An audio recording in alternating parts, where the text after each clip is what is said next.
눈앞에 있는 헤드라이트가 비치는 그 한 50m 선 그 앞만 보고 이정표 보면서 대전 갔다 대구를 갔다 하다 보면 자연스럽게 부산에 도착하는 거라고 생각이 드는 것 같아요. 내가 한꺼번에 어떤 도로를 타고 어떤 고속도로를 타고 여기서 빠져야지 생각하는 게 아니고 내비가 당장 다음 꺾는 지점을 알려주고 신호에서 좌회전을 할지 우회전을 할지 한 50m 한 1km 반경만 생각하면서 가다 보면 한 3, 4시간 만에 부산에 도착하는 거랑 되게 비슷하다는 생각이 좀 드는 것 같아요. 40채를 1번 물건을 하면서 내가 10년 후에 한 40채에서 그 중간에 퇴사를 하고 그거를 구체적으로 생각할 수 있었을까라는 거야.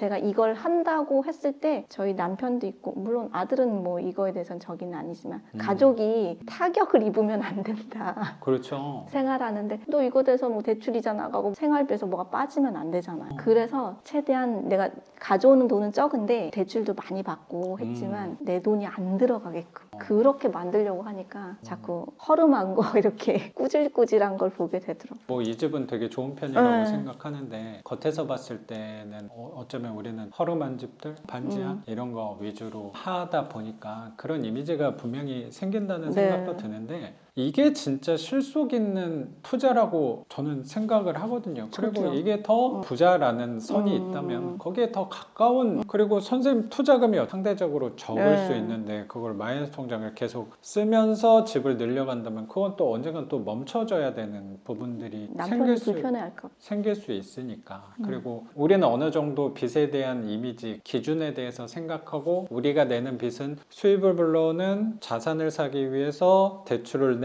굳이 구분을 하자면 좋은 빚에 가까워서 괜찮다라는 마음이 분명히 있는데 내가 적립을 한다고 해서 내 주변의 모든 사람들이 그거에 동의를 해주는 게 또 아니고 가장 가까운 배우자, 가족들의 걱정을 무시할 수는 없는 거라고 생각해요. 그래서 선생님은 1년 반 정도에서 내채 받은 게 제 생각에는 굉장히 성과가 좋은 편이라고 생각은 들긴 하는데 선생님은 한 채 한 채씩 한 거잖아요. 네, 그게 임대가 되면은 또 거기 보증금 받은 걸로 맞아요. 하고 그게 가장 이상적으로 온 거라고 생각은 들긴 하거든요. 선생님 방향에 맞춰서 너무나도 현명하게 잘 움직이셨다라고 생각이 들어요.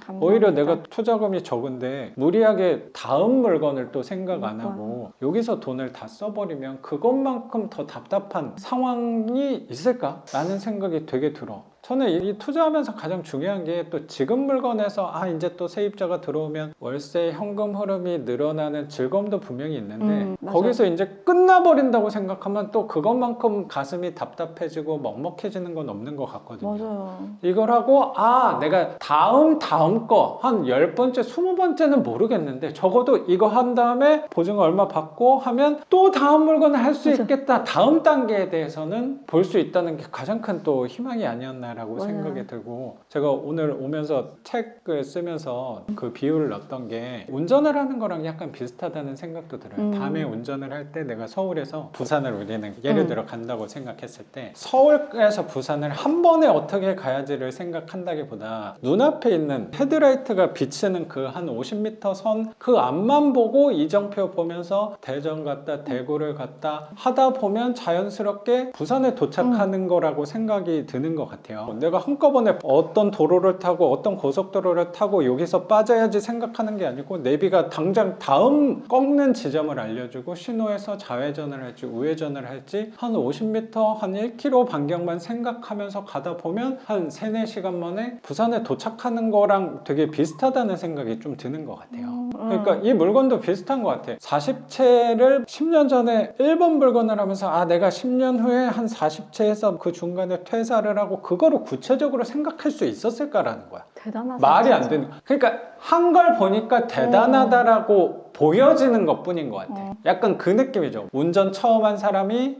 초보 운전자가 예를 들어 서울에서 부산을 간다는 거는 엄두 내기 되게 힘든 걸 수도 있는데 초보 운전자 데리고서 서울에서 부산을 데리고 갔을 때 그 운전 못하는 동승자들이 야, 너 대단하다. 안전하게 왔어. 라고 하는 모습하고 어쩌면 비슷하다는 생각도 제가 조심스럽게 드는 것 같아요. 이거를 선생님이 되게 그래도 잘 하셨다라고 보는 거는 단순히 선생님이 저보다 조금 늦게 늦게 시작한 그 부분 그리고 내가 먼저 출발을 했기 때문은 아닐까라는 생각도 드는 것 같아요. 이건 누구나 할 수 있는 건데 사람들이 가보지 않은, 많이 가지 않는 길을 내가 조금 더 먼저 갔다 보니까 그런 이미지도 생기는 것 같고, 왜 이 얘기를 말씀드리냐면 선생님이 너무나도 이성적으로 잘하고 계신다고 생각이 들어. 선생님 상황이 맞을까요? 맞게. 감사합니다. 진짜 제가 감사하죠. 저도 하면서 고민, 이게 맞는 건가? 막 순간 저는 작가님이 대단하다는 게 결과물도 대단하지만 그 오는 과정에서 작가님은 누구랑 얘기를 했을까? 이 생각이 드는 거예요. 전 가끔 막히면 작가님은 가끔 카톡을 한번 남겨놓긴 하잖아요. 근데 그 남기면서도 기분이 마음이 편한 거예요. 답을 안 주셔도 뭐 이렇게 정리가 또 되는 거죠. 물어볼 때가 있다는 게 답을 안 주더라도 어차피 답은 내가 찾아야 되긴 하는데 답은 내가 찾긴 할 텐데 이렇게 물어봤는 데가 숨구멍이 있다는 데가 저는 되게 위안이 많이 되는데 작가님은 누구랑 얘기를 했을까 이 생각이 드니까 그게 대단하신 것 같아요. 결과물도 대단한데 작가님은 오는 과정에서 어떻게 이거를 견뎠지? 막 이런 생각이 들었어요. 저보다 나이도 어리실 때.